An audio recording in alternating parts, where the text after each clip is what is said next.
Hello there, here with me, Shal Shamato for TVS News at 5. And let's get to the headlines. Women in the state are seen as capable players in the state development agenda, footing in contributing to the state's transformation. Ini bermakna masa depan kita adalah cerah untuk semua manusia, tidak terkongkong dengan gender.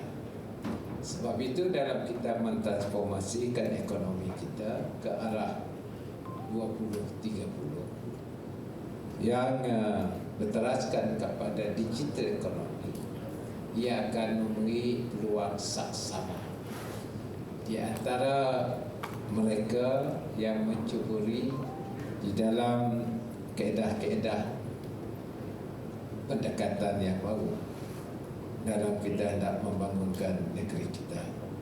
Dalam hal ini saya percaya bahawa wanita Sarawak dapat memainkan peranannya. He explains that digitalization transcends communities and nations and therefore is not bound by gender. He further adds that in order to compete, women have to equip themselves with the latest technological knowledge. Tapi a new era, it is different. It is based on merit.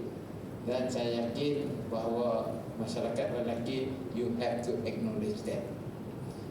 Unless we can compete, let us compete in terms of command of technology. Sebab itu apabila saya merangkakan pembangunan ke arah 2030 yang berteraskan kepada digital, bermakna era ini adalah era yang mencabar dan yang berjaya hanya mereka yang mempunyai ilmu yang terkini yang boleh mengubah masa depan kita.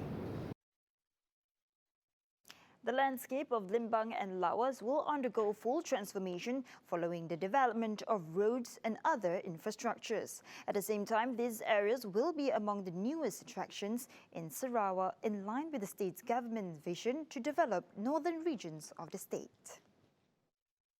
According to Chief Minister Datuk Patinggi Abang Johari Tun Openg, the development in Limbang and Lawas district is able to reach global standards without affecting the environment negatively. Saya rasa dalam masa 5 tahun hingga 2025 akan siap dan sudah tentu landscape Limbang Lawas utara ini akan berubah. He added that with the said development, it will increase economic activities not only in the southern regions but also Sarawak's northern regions. Among the state government's initiative was to implement the upgrading works of roads in projects which include Miri, Limbang and Lawas, along with connective roads to Brunei. That road will link to Mulu through Gula Buddha. Once it linked to Mulu, it will be linked to Sungai Malinau area, right to Long Tarawan, straight to Mulu. Jadi saya nampak utara ini akan membangun cepat. Itu juga dengan kawasan-kawasan lain di bawah Island Development Agency, di bawah Parajang Development Agency dan juga kawasan-kawasan hingga kecil. Now, Gabungan Party Sarawak has no problem with the eligible voting age being lowered to 18 years old come the general election. Sharing his personal opinion, the Minister of Youth and Sports Sarawak, Dr. Abdul Karim Rahman Hamzah, said the government under the leadership of GPS is always interacting with the Sarawakian youth.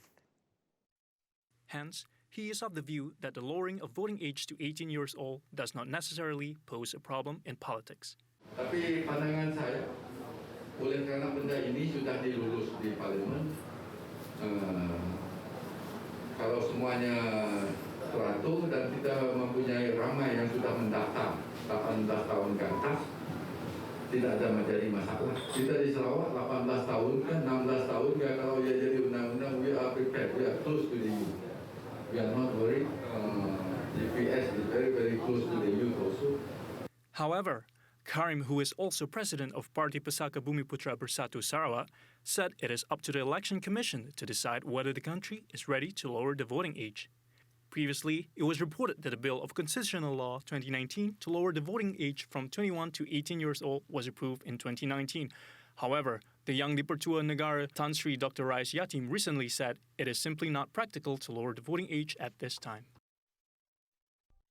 Welcome back. Now on to the next update as the second dose of the community COVID-19 vaccine concentrate for dispersion of injection by Pfizer-BioNTech is vital for the increase of antibodies to ensure its long-term effectiveness for a recipient. Health Director General Tan Sri Dr. Noor Hisham Abdullah said a delay in getting the second vaccine dose will likely slow down optimal antibody production. Based on clinical trial observations, the effectiveness of the Comirnaty vaccine can be seen on the 12th day after the first dose of the vaccine, while 89% effectiveness can be seen between the 14th and 21st day after the second dose.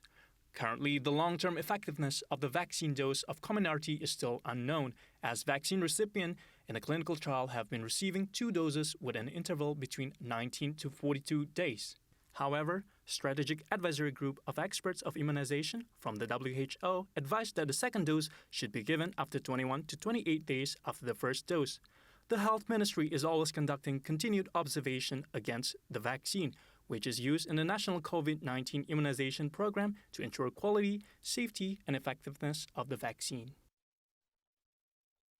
A total of 346,508 individuals have received the first dose of the Pfizer-BioNTech vaccine. Selangor recorded the highest number with 41,913 people, followed by Perak at 39,404, Sabah at 33,966, and Sarawak with 32,465.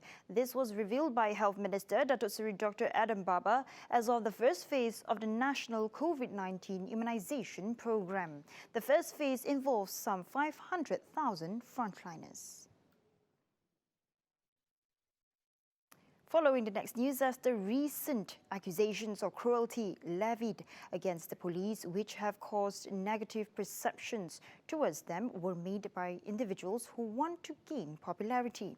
The misconception of police cruelty for issuing compounds are unfair, as every fine is done under the Emergency Ordinance 2021 under the Prevention and Control of Infectious Diseases in the effort to combat COVID-19.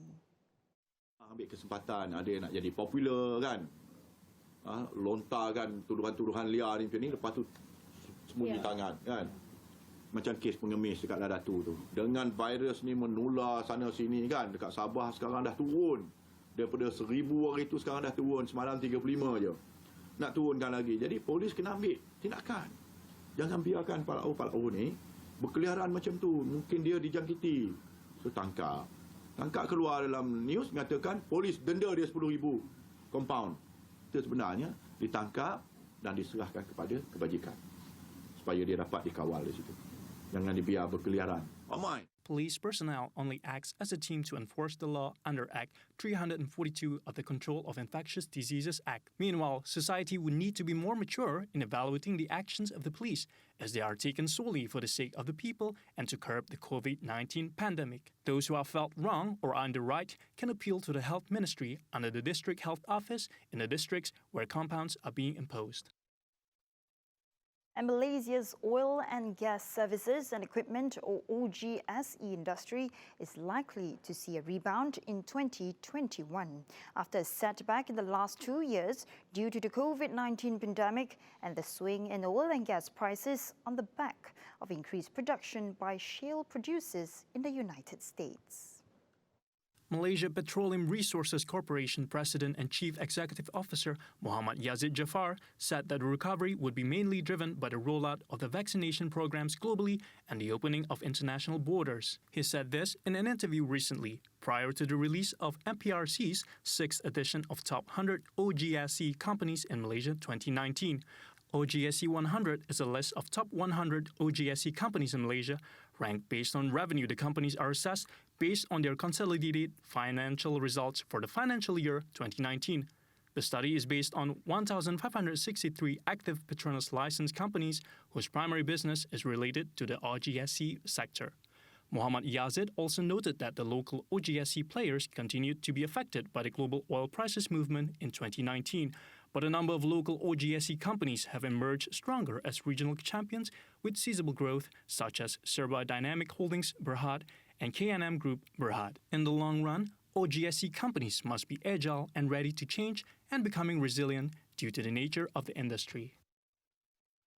And that wraps up TVS News at 5. Do not forget to tune in to your 11:30 Nightline tonight. Here with me, Shao Shamato, and I'll see you tonight. Have a good evening.